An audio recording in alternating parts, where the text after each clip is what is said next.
మిమ్మల్ని మీరు ఎప్పుడైనా ఇలా క్వశ్చన్ చేసుకున్నారా? నాకెందుకు ఇలా అనిపిస్తుంది? సడన్‌గా కోపం రావడం, సడన్‌గా ఇరిటేట్ అయిపోవడం, లేకపోతే డీప్‌లీ సాడ్‌గా ఫీల్ అవ్వడం. ఎందుకు అలా చేస్తున్నామో, ఎందుకు అలా ఫీల్ అవుతున్నామో కూడా కొంతమందికి తెలీదనమాట. సో మోస్ట్ పీపుల్ ఏం చేస్తారంటే వాళ్ళకి ఎమోషన్స్‌ని ఇగ్నోర్ చేస్తుంటారు, లేదంటే హైడ్ చేస్తుంటారు, అంటే అణిచేస్తుంటారు, సప్రెస్ చేస్తుంటారు, లేదా మింగేస్తుంటారు, గల్ప్ చేస్తుంటారు అనమాట. కానీ మీకు తెలియని విషయం ఏంటంటే మీ ఎమోషన్స్ అనేవి మీ ఎనిమీస్ కాదు, అవి మీ టీచర్స్. సో ఎక్స్ప్రెస్ చేయండి, సప్రెస్ చేయకండి. ఆ ఎక్స్ప్రెస్ చేసే విధానం తెలియాలి. సో అది తెలియక చాలామంది గల్ప్ చేస్తుంటారనమాట. Hi, this is Nagajyotsna. I am a life coach. In this video, I am going to help you to understand what is true power of emotions. Emotions యొక్క ట్రూ పవర్ ఏంటి? మనకు ఎమోషనల్ అవేర్నెస్ అనేది చాలా important. ఎలాంటి emotions ఉన్నాయి, తర్వాత ఆ emotions గురించి మనం తెలుసుకోవాలన్నమాట. అవి తెలుసుకుంటే మీ లైఫ్ని మీరు ఎంత పాజిటివ్గా చేంజ్ చేసుకోగలుగుతారు, హ్యాపీగా ఎలా లైఫ్ని లీడ్ చేయగలుగుతారు అనేది నేను ఎక్స్ప్లెయిన్ చేస్తాను. సో ఎమోషన్స్ అనేవి చాలామంది థింక్ చేస్తారు అవి only mentally mind related thoughts అనేసి. మైండ్లోనే ఆలోచనలు వస్తాయి కానీ అవి బాడీతో కనెక్ట్ అయి ఉంటాయి అన్నమాట. Emotions means energy in motion. ప్రతి ఎమోషన్లోనూ ఒక ఎనర్జీ ఉంటుంది. సో వాటిని మనం రైట్గా హ్యాండిల్ చేయకపోతే అవి మన పవర్ని తీసేసుకొని మనల్ని డామినేట్ చేస్తాయి. బట్ వాటిని స్టడీ చేస్తే, లేకపోతే అర్థం చేసుకోగలిగితే అవే మనకి పవర్గా నిలుస్తాయి అన్నమాట. చాలా ఎనర్జీని ఇస్తాయి, చాలా పవర్ ఇస్తాయి. సో మీరు ఎమోషన్స్ని ఇగ్నోర్ చేశారు అని అంటే అవే తుఫాన్ లాగా మారి ఏం జరుగుతుందో తెలుసు కదా, తుఫాన్ వచ్చినప్పుడు అన్నీ కొట్టుకొని వెళ్ళిపోతాయి. సేమ్ లైఫ్లో కూడా ఎమోషన్స్ని మనం ఇగ్నోర్ చేసినా, సప్రెస్ చేసినా అవి అలా బేర్ చేసి చేసి వన్ డే బర్స్ట్ అవుట్ అవుతాయి అన్నమాట. సో ఎప్పుడు కూడా ఎక్స్ప్రెస్ చేయండి, కానీ ఆ ఎక్స్ప్రెస్ చేసే విధానం తెలిసి ఉండాలి. అప్పుడే మనం ఎమోషన్స్ని ఈజీగా హ్యాండిల్ చేయగలుగుతాం. Emotions are energy in motion. యాక్చువల్గా అవి ఎక్కడి నుంచి వస్తాయంటే మన థాట్స్ నుంచి, పాస్ట్ ఎక్స్పీరియన్స్ నుంచి, తర్వాత మన నమ్మకాల నుండి, బిలీఫ్స్ నుంచి అన్నమాట. సో ఎవ్రీ ఎమోషన్ క్యారీస్ ఏ మెసేజ్. ఇప్పుడు ఫర్ ఎగ్జాంపుల్ మీకు కోపం వచ్చిందనుకోండి, ఎప్పుడైతే ఒక బౌండరీని క్రాస్ చేశారో అప్పుడు మీకు పట్టలేనంత కోపం వచ్చేసింది, అంతే కోపం కట్టలు తెచ్చుకొని వచ్చింది అని అంటారు కదా.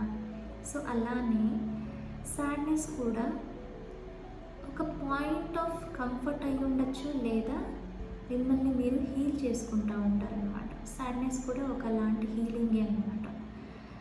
సో ఎప్పుడైతే మీరు ఎమోషన్స్ని ఇగ్నోర్ చేస్తుంటారో అవి మన బాడీకి స్ప్రెడ్ అవుతాయి. మీకు తెలియని విషయం ఏంటంటే ఎమోషన్స్ ఎప్పుడూ కూడా మనం ఇగ్నోర్ చేసినంత మాత్రాన బయటకు వెళ్ళిపోవు. అవి బాడీలోనే ఉండిపోయి మీకు తెలియకుండా ఏదో ఒక టైంలో బర్స్ట్ అవుట్ అవుతాయి అన్నమాట. అంటే అవే ఒకరోజు మీరు సప్రెస్ చేయడం వల్ల అలానే లోపల ఉండి ఉండి ఉండి ఒక్కసారిగా పేలుతాయి. ఇలా ది గ్రో లౌడర్. ఎలా? యాంగ్జైటీ, తర్వాత ఓవర్ థింకింగ్, హెల్త్ ఇష్యూస్. ఈ మెంటల్ హెల్త్ ఇష్యూస్ ఎందుకు వస్తున్నాయి అని అంటే ఎప్పుడైతే మీరు ఎమోషన్స్ని ప్రాపర్గా ఎక్స్ప్రెస్ చేయకుండా వాటిని సప్రెస్ చేయడానికి ట్రై చేస్తారో అప్పుడు ఈ మైండ్లో అంతా యాంగ్జైటీ, ఏదో తెలియని అలసడి, ఓవర్ థింకింగ్, జరగని దాన్ని జరిగిపోతుందేమో అని ఊహించుకోవడం అన్నమాట. సో దీనివల్ల హెల్త్ ఇష్యూస్ వస్తున్నాయి. అందుకే ఎమోషనల్ అవేర్నెస్ అనేది చాలా చాలా important. Why do we fear our emotions? అసలు ఎందుకు మనం మన ఎమోషన్స్కి భయపడతాం? చాలామంది మనలో చిన్నప్పటి నుంచి వినుంటారు. అది పేరెంట్స్ చెప్పడం వల్ల కానీ, చుట్టుపక్కల ఉన్న వాళ్ళు కానీ, మనకి ఏడుపు వస్తుందంటే డోంట్ క్రై, ఏడవద్దు, ఏడవద్దు. ఇంకా కొంతమంది అయితే జెంట్స్‌ని ఏడిస్తే, రేయ్ మగపిల్లలు ఏడ్చకూడదురా, నువ్వేమన్నా ఆడపిల్లవా? మగపిల్లలా, ఆడపిల్లలా అనేది కాదండి. ఒక హ్యూమన్ బీయింగ్ అంటే అదొక ఎమోషన్. మీరు జెండర్‌తో డిఫరెన్షియేట్ చేస్తే అది సప్రెస్ చేసి చేసి చేసి ఇన్సైడ్ ఇల్నెస్ క్రియేట్ చేస్తుందన్నమాట. హెల్త్ ఇష్యూస్ క్రియేట్ అయిపోతాయి.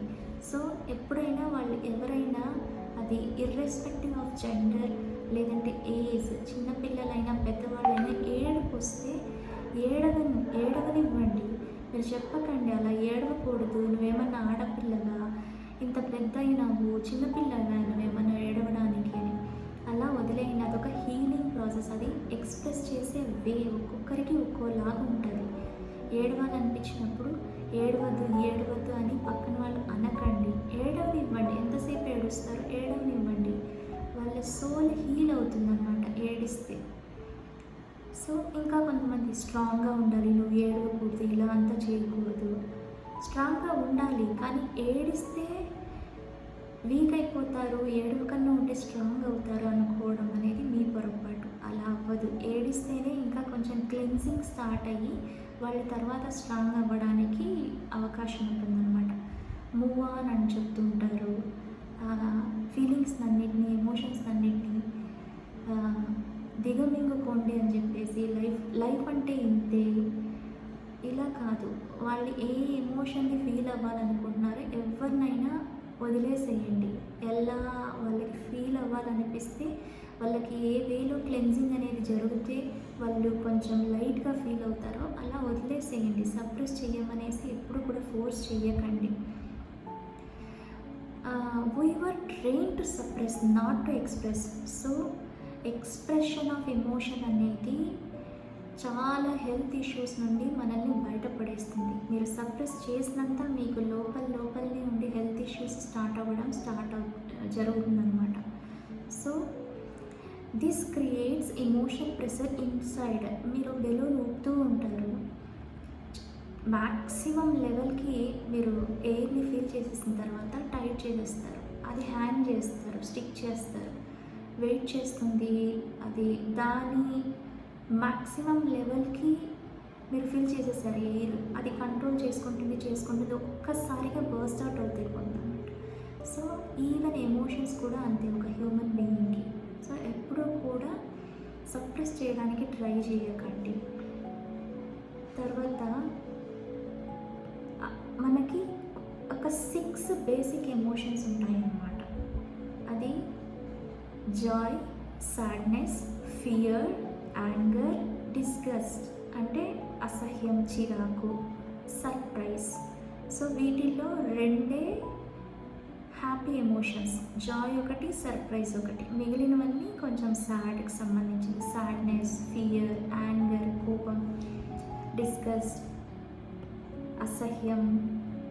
సో సాడ్నెస్ ఏంటి? ఎవరైనా మనల్ని ఇగ్నోర్ చేసినప్పుడు కానీ, లేదంటే అనరాని మాటలు అన్నప్పుడు కానీ, సో కొంచెం సాడ్గా ఫీల్ అవుతాం అనమాట. యాంగర్ ఎప్పుడు వస్తుంది? మన ఎఫర్ట్స్ని ఎవరైనా రికగ్నైజ్ చేయకుండా, అప్రిషియేట్ చేయడం పక్కన పెట్టండి, రికగ్నైజ్ చేయకపోగా, అప్రిషియేట్ చేయకపోగా ఇంకా డిస్రెస్పెక్ట్ చూపిస్తుంటారు అనమాట. అప్పుడు కొంచెం కోపం వస్తుంటుంది. తర్వాత ఎవరైనా మనల్ని అప్రిషియేట్ చేశారనుకోండి, హ్యాపీనెస్, జాయ్ అన్నమాట. సో ఇట్లా ఒక్కొక్క ఎమోషన్కి ఒక్కొక్క మీనింగ్ ఉంటుంది. సో ప్రతిదీ కూడా ఎక్స్ప్రెస్ చేయండి. కానీ హ్యాపీ ఎమోషన్స్లో ఎక్స్ప్రెస్ చేసే దాంట్లో ఎవరికి ఏ ప్రాబ్లము ఉండదు. బట్ కోపము ఎక్స్ప్రెస్ చేస్తున్నప్పుడు మనం తెలుసుకోవాలన్నమాట ఎలా ఎక్స్ప్రెస్ చేయాలి అనేది. ఒకవేళ మీరు రాంగ్గా ఎక్స్ప్రెస్ చేస్తే అది వేరే సమస్యకు దారితీస్తుంది. So 3 steps to build emotional awareness. ఏంటవి? First step, pause and feel. మీరు ఏ ఎమోషన్ ఫీల్ అవుతున్నా, సాడ్నెస్ కావచ్చు, కోపం కావచ్చు, లేదంటే జాయ్ కావచ్చు, టేక్ ఎ బ్రీత్. ఒక లాంగ్ బ్రీత్ తీసుకొని ఫస్ట్ కళ్ళు మూసుకొని ఐస్ క్లోజ్ చేసేసి why am I truly feeling right now,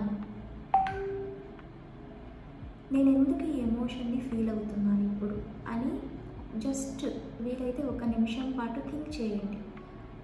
తర్వాత స్టెప్ 2, ఎమోషన్కి నేమ్ పెట్టండి. For example, I feel anxious because I have too many responsibilities. నాకు చాలా పనులు ఉన్నాయి, చాలా రెస్పాన్సిబిలిటీస్ ఉన్నాయి.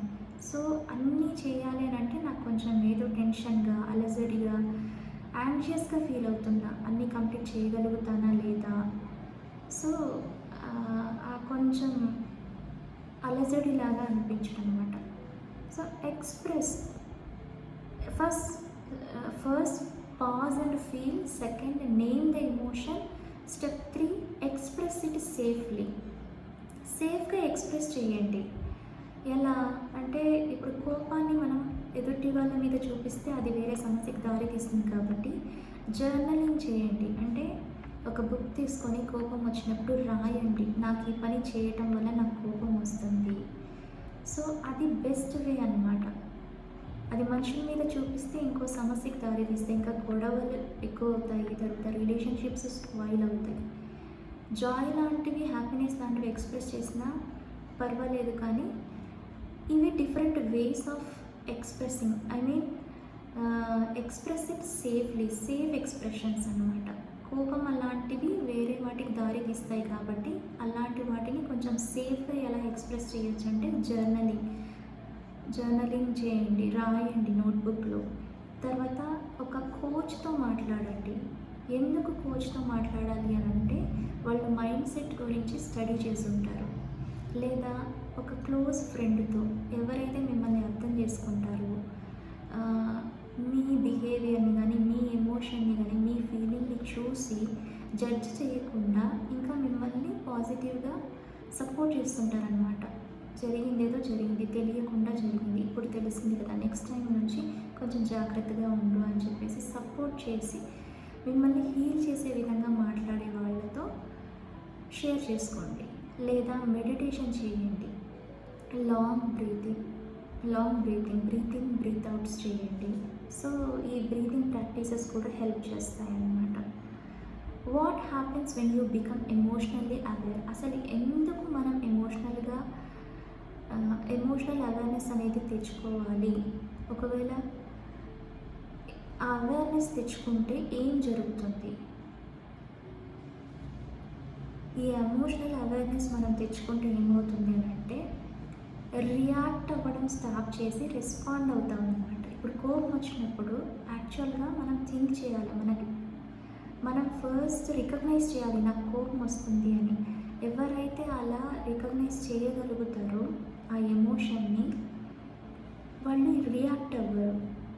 అసలు నాకు ఎందుకు వస్తుంది, ఈ కోపం రావడానికి కారణం ఏంటి, సో కొంచెం పాస్ చేసుకొని తర్వాత రెస్పాండ్ అవుతారనమాట. ఓకే, ఒక పని జరగలేదు, నాకు కోపం వస్తుంది, అరవడం బదులు నేను ఆ పని ఎందుకు జరగలేదో కనుక్కోవడం మీద ఫోకస్ చేయాలి.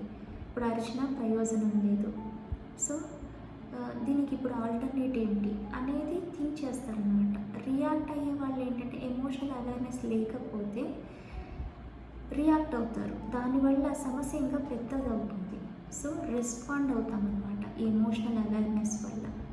తర్వాత మన రిలేషన్షిప్స్ అనేది ఇంప్రూవ్ అవుతాయి, స్ట్రాంగ్ అవుతాయి, బాండింగ్ అనేది స్ట్రెంగ్తెన్ అవుతుంది అనమాట. మీరు కోపంలో అరిచేశారనుకోండి, నేనేం చేశానని చెప్పేసి నా మీద అరుస్తున్నాడు అని చెప్పేసి వేరే వాళ్ళు హర్ట్ అవుతారు, దానివల్ల రిలేషన్షిప్స్ హర్ట్ అవుతాయి అన్నమాట, బ్రేక్ అవుతాయి కొన్నిసార్లు. సో ఎమోషనల్ అవేర్నెస్ ఉంటే, మీకు తెలిస్తే మీ ఎమోషన్స్ గురించి మీరు చదవడం కానీ లేకపోతే అర్థం చేసుకోవడం కానీ స్టార్ట్ చేస్తే రిలేషన్షిప్స్ అనేవి చాలా స్ట్రాంగ్గా తయారవుతాయి అన్నమాట. తర్వాత you will find your inner peace, మనశ్శాంతిని వెతుక్కుంటారనమాట. ఆటోమేటిక్గా వస్తుంది, ఎందుకంటే మిస్అండర్స్టాండింగ్స్ తగ్గుతాయి, రిలేషన్షిప్స్ స్ట్రాంగ్ అవుతాయి. తర్వాత ఎప్పుడైతే రియాక్ట్ అవ్వడం స్టార్ట్ చేస్తామో, రెస్పాండ్ అవుతామో, ఒక తోటి, అంటే ఒక ఆలోచనతోటి ఆటోమేటిక్గా మనశ్శాంతి అనేది వస్తుంది. అన్నీ కూడా తగ్గిపోతూ వస్తాయి అన్నమాట. ఎక్స్టర్నల్ ఫ్యాక్టర్స్ ఇన్ఫ్లుయెన్స్ చేసే వాటికి రియాక్ట్ అవ్వకుండా ఉంటే. So you feel in control even during KaiOS. మీకు ఎప్పుడైనా ఇబ్బందులు ఉన్నా కానీ లైఫ్లో మీ ఎమోషన్స్ మీద మీకు అవేర్నెస్ ఉంది అని అంటే మీరు వాటిని ఎలా హ్యాండిల్ చేయాలి, సో మీ కంట్రోల్లో ఉంటాయన్నమాట. ఎప్పుడు కోపం కట్టలు తెంచుకొని వచ్చేసిందో మీ ఎమోషన్ కంట్రోల్లో లేదు అని అంటేనే బయటకు వచ్చి ప్రాబ్లమ్స్ క్రియేట్ చేస్తుంది. అలా కాకుండా మీ కంట్రోల్లో ఉందనుకోండి ఏ ఎమోషన్ అయినా, సో ఈజీగా మీరు పరిస్థితుల్ని చక్కబెట్టుకుంటారన్నమాట. So you become the master of your emotions instead of their sleeve. ఎప్పుడూ కూడా మీ ఎమోషన్స్కి మీరు బానిస కావద్దండి. ఎమోషన్స్కి ఎప్పుడు కూడా మీరు మాస్టర్గానే ఉండాలి. అప్పుడే హ్యాపీగా ఉంటారు లైఫ్లో. So if this message connected with you, I invite you to go deeper. Emotions are powerful but only when we understand them. So మీరు ఎలాంటి ఎమోషన్స్తో సఫర్ అవుతున్నారు, ఒకవేళ మీరు ఎమోషన్స్ని కంట్రోల్లో పెట్టుకోలేకపోతున్నారు, లేదా మీరు ఎమోషనల్గా మాస్టర్ అవ్వాలి అని అంటే I am offering 1-on-1 coaching sessions to help you master emotional awareness. దానివల్ల మీరు స్ట్రెస్ని రిడ్యూస్ చేసుకోవచ్చు, తర్వాత కాన్ఫిడెన్స్ని గెయిన్ చేసుకోవచ్చు, తర్వాత ప్రతి సిచ్యువేషన్ని కూడా ఈజీగా హ్యాండిల్ చేయొచ్చు అన్నమాట. So if you are interested, please respond in the comments emotions so that I will help you to take your next step toward emotional strength and clarity. Thank you.